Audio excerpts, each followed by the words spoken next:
Moi, j'ai une question. Comment j'explique que le Sénégal utilise en routine la chloroquine? J'ai une question. Comment j'explique qu'en routine, eh bien, effectivement, le Maroc l'utilise? Comment j'explique que tous les matins, moi, depuis que je suis avocat de professeur Raoult, je reçois des mails de médecins du monde entier,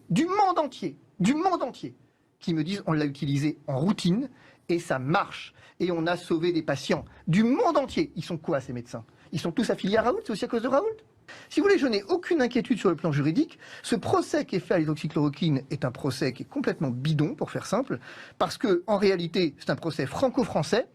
Parce que d'abord, le médecin bénéficie d'une liberté de prescription, il fait ce qu'il veut, aucun patient ne s'est plaint, il n'y a eu aucun dégât, tandis qu'il est utilisé en routine ailleurs. Et un dernier point, mais dites-moi, je suis étonné, le professeur Raoult vient de déposer une plainte pénale là, contre la NSM pour prise illégale d'intérêt par mon intermédiaire.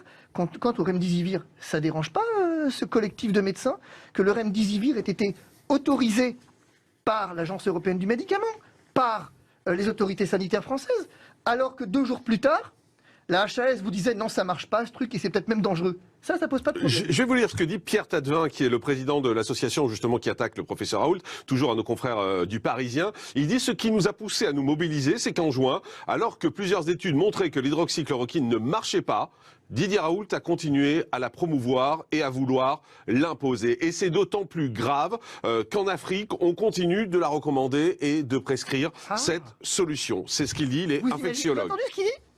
Il dit que c'est d'autant plus grave qu'en Afrique, on continue de l'utiliser. Eh bien, à ce monsieur, je peux effectivement lui donner la jurisprudence du Conseil d'État. Vous avez vu un petit peu où on en est? Il vous dit non, mais Raoult, c'est de sa faute si en Afrique on l'a prescrit. Oui, c'est ce qu'il dit, clairement. Vous avez vu les résultats en Afrique? On n'a pas honte, là? On n'a pas un peu honte, là?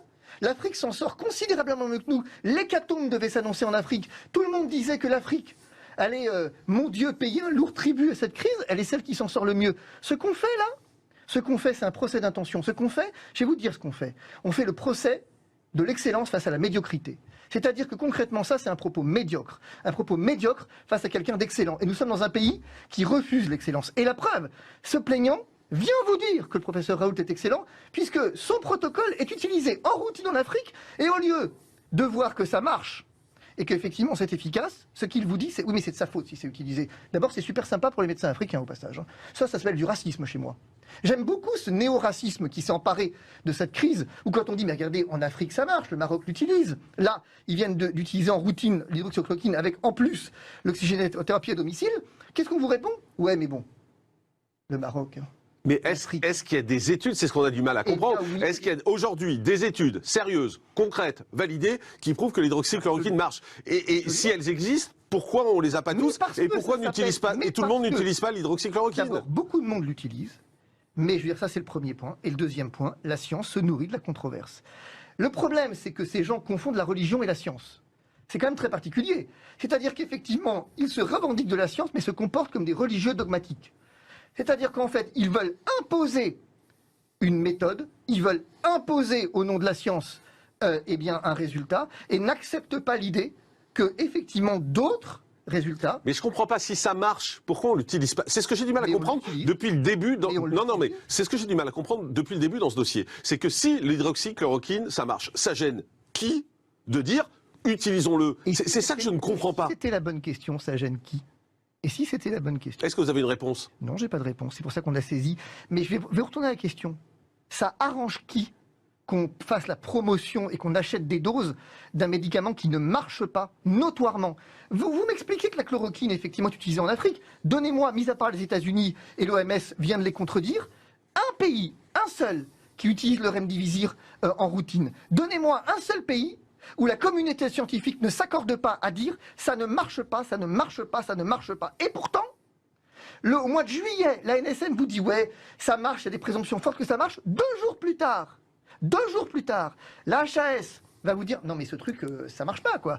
Eric Combe va venir, effectivement, professeur Combe va venir vous dire devant la commission de transparence, non mais excusez-moi, je vais être dur, mais ça n'a aucun intérêt, ça ne marche pas. Il ne faut pas l'utiliser. Voilà, il va venir clairement, la HAS va venir dire le service médical rendu du Remdesivir est très faible. Et aujourd'hui, il n'est plus utilisé. On dit qu'il ne faut plus l'utiliser. Ça arrange qui d'avoir promu un traitement extrêmement cher qui ne marche pas? C'est une bonne question. Mais moi, j'entends la réponse dans vos propos, c'est les laboratoires. C'est un problème de gros sous, c'est un problème de laboratoire. C'est ça que j'entends dans vos propos. Je vais vous répondre ce que je vous ai toujours dit ici pour les ministres. Moi, j'ai les questions, j'ai pas les réponses. C'est tout. Apparemment, ces gens ont les réponses. Bien. J'ai envie de dire loué soit-il, parce que moi, j'ai les questions, j'ai pas les réponses. Moi, j'ai une question. Comment j'explique que le Sénégal utilise en routine la chloroquine? J'ai une question. Comment j'explique qu'en routine, eh bien, effectivement, le Maroc l'utilise? Comment j'explique que tous les matins, moi, depuis que je suis avocat de professeur Raoult, je reçois des mails de médecins du monde entier,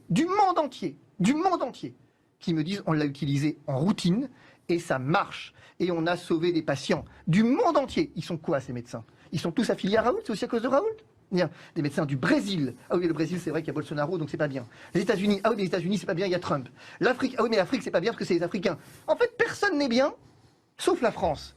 Je veux dire, je trouve ça extraordinaire que ces gens puissent venir reprocher à Didier Raoult, finalement, d'avoir utilisé et mis en place un traitement, en tout cas découvert un traitement, et révélé un traitement, dont ils disent eux-mêmes qu'il est utilisé dans des pays qui ont des résultats meilleurs que nous.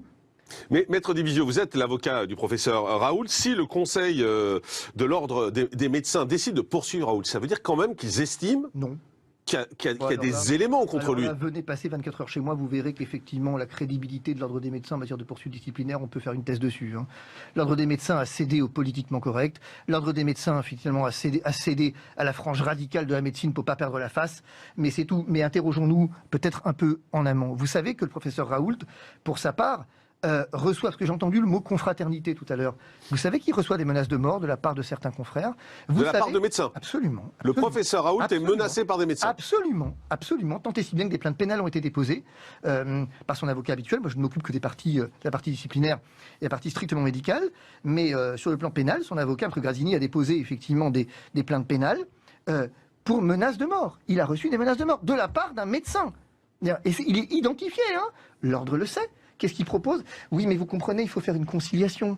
Ah, il faut faire une conciliation, d'accord. Lui, par contre, bon, à côté de ça, sur les réseaux sociaux, on l'insulte, on le traite de charlatanisme, d'assassin. On a des médecins qui le traitent d'assassin. D'assassin. Les tweets sont remontés, sur Twitter, à l'Ordre national des médecins par des collectifs de patients et de soignants indignés. Qu'a fait l'ordre? Rien. Et c'est le maître mot de cette épidémie. Qu'a fait l'ordre? Rien. L'ordre n'a rien fait depuis le début. Il n'a remarqué les plaintes devant la Cour de justice de la République. Il y a des médecins qui sont morts. Qu'a fait l'ordre? Rien. Les médecins manquaient de FFP2, manquaient de masques. Qu'a fait l'ordre? Rien. Mais que fait l'ordre? Eh bien, il dit que c'est très très grave de poursuivre les médecins. Il n'a poursuivi que les médecins qui ont utilisé l'hydroxychloroquine. Est-ce que l'ordre a réagi au remdesivir? Attendez, il y a un problème là. Non, absolument pas. Est-ce que l'ordre a réagi au fait que quand même, dire aux patients ne pas aller chez le médecin avec tout ce qui s'est aggravé ensuite, c'est un problème? Non, absolument pas. Mais vous nous dites que l'ordre des médecins est de parti pris. Bah bien sûr, absolument. Je vous dis que l'ordre des médecins a cédé à la tentation du politiquement correct. Il fallait se faire Raoult. Ils veulent se faire Raoult. Mais pourquoi il faut se faire Raoult? C'est ce qu'on ne comprend pas de l'extérieur. Mais bien sûr que si, vous le comprenez, parce que nous sommes au pays de la médiocrité. Parce que nous sommes au pays où effectivement l'excellence pose un problème. Nous sommes dans un pays de jaloux. Elle est là la vérité. La vérité, c'est que nous avons une frange radicale. Si vous voulez, il ne faut pas se tromper. Raoult, il est majoritairement soutenu par la communauté scientifique internationale. Je veux dire, venez passer 24 heures à mon cabinet. Moi, je n'ai plus de place dans la boîte mail parce que j'en ai marre de recevoir des mails de tout le monde. Là, j'ai un collectif de médecins, à peu près 600-700 médecins déjà là, en une semaine, qui me demandent s'ils ne peuvent pas se joindre au professeur Raoult pour apporter leur témoignage sur le fait qu'ils ont prescrit que ça a marché. Et quand on dit ça, on dit mais ça veut rien dire. Moi j'ai des témoignages de patients qui disent mais j'étais au plus mal, ça a marché. Oui, alors là les médecins, parce qu'on a eu sur ce plateau, ils répondent oui mais peut-être que s'ils n'avaient rien pris, ça aurait marché aussi. Peut-être. Donc rien ne prouve que c'est l'hydroxychloroquine qui fait que...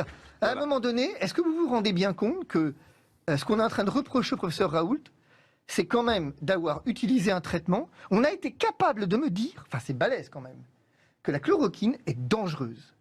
C'est la molécule la plus vendue sans ordonnance, je veux dire, depuis 40 ans à peu près, 40 ou 50 ans. L'année dernière, il faut quand même savoir que jusqu'à l'année dernière, c'était vendu sans ordonnance. Il faut savoir qu'en Afrique, je veux dire, ça se distribue dans les épiceries. Et on essaye de m'expliquer, on me dit oui, c'est pas vrai, c'est pas l'hydroxychloroquine, c'est la nivaquine. À chaque fois, on a une bonne raison. À chaque fois. De toute façon, je vais vous dire, la règle, elle est simple. À chaque fois que Raoult dit quelque chose maintenant, il a tort.